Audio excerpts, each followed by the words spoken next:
Dalam Bapa, Putra, dan Kudus. Amin. Puji syukur kami aturkan kepadamu ya Bapa, bahwa Engkau memberikan kepada kami dua tokoh yang dahsyat, hebat. Satu Paulus dan satu Petrus, yang menjadi dasar gereja universal. Untuk kami ya Bapa, untuk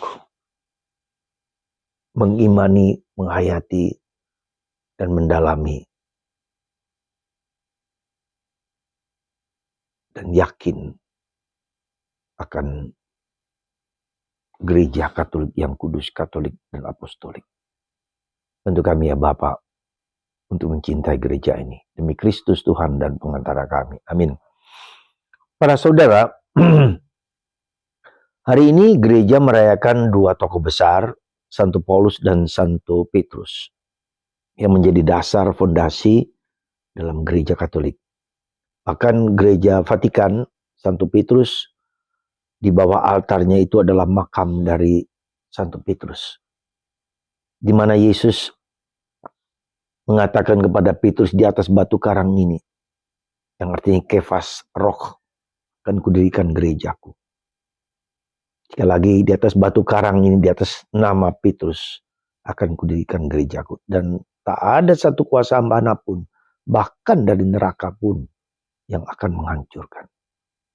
Dan itu jelas sejak awal gereja awali sampai sekarang. Tak satu hal pun yang dapat menghancurkan gereja. Meskipun ada banyak orang yang memprediksikan, meramalkan bahwa gereja Katolik akan hancur. Tapi tidak. Dan sekali lagi Yesus memberikan kepada Petrus kunci kerajaan surga. Yang megang kunci kerajaan surga itu adalah Petrus. Maka ketika kita beriman pada gereja Katolik di bawah perlindungan Petrus, maka kita mempunyai privilege, keistimewaan untuk bisa masuk ke dalam kerajaan surga. Dan ini luar biasa sekali bagi kita orang Katolik. Maka kita orang Katolik tidak hanya bangga sebagai orang Katolik, tapi kita juga harus terlibat di dalam gereja Katolik. Ya, kita terlibat, kita menjadi bagian yang harus kita bangun gereja ini. Itu yang pertama. Yang kedua, kalau kita ingin membangun gereja itu bisa aja gereja paroki, stasi, lingkungan, ya. Dan juga gereja itu juga berarti keluarga kita. Kalau ingin keluarga kita dibangun dengan fondasi yang kuat, tidak bisa tidak berada dalam gereja Katolik.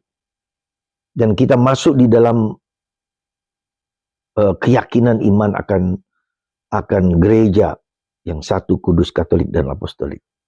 Ya. Yang ketiga, kita harus juga lihat Santo Paulus, peranan Santo Paulus dalam hal apa? Dalam hal pewartaan, ya, dalam hal sabda. Ya, jadi kalau Petrus itu fondasi, institusi, otoritas dalam diri Petrus.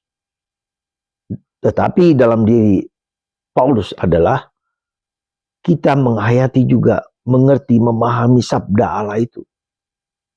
Ya, kita juga harus memahaminya, kita harus belajar mengerti, faham. Ya, tidak hanya tahu, mengerti, tapi juga rajin membaca firman Tuhan.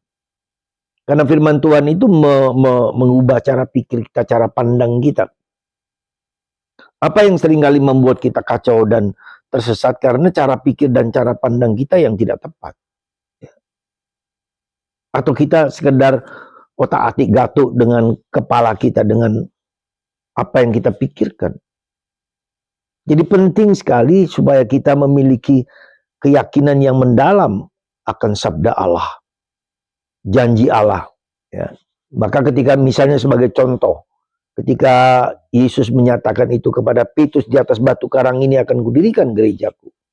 Itu keyakinan gereja. Kita bicara bahwa Petrus sungguh-sungguh adalah penerus, ya, gereja yang didirikan oleh Yesus. Maka gereja Katolik menyatakan diri sebagai gereja yang didirikan oleh Yesus sendiri bersama para rasul, ya, di bawah Petrus.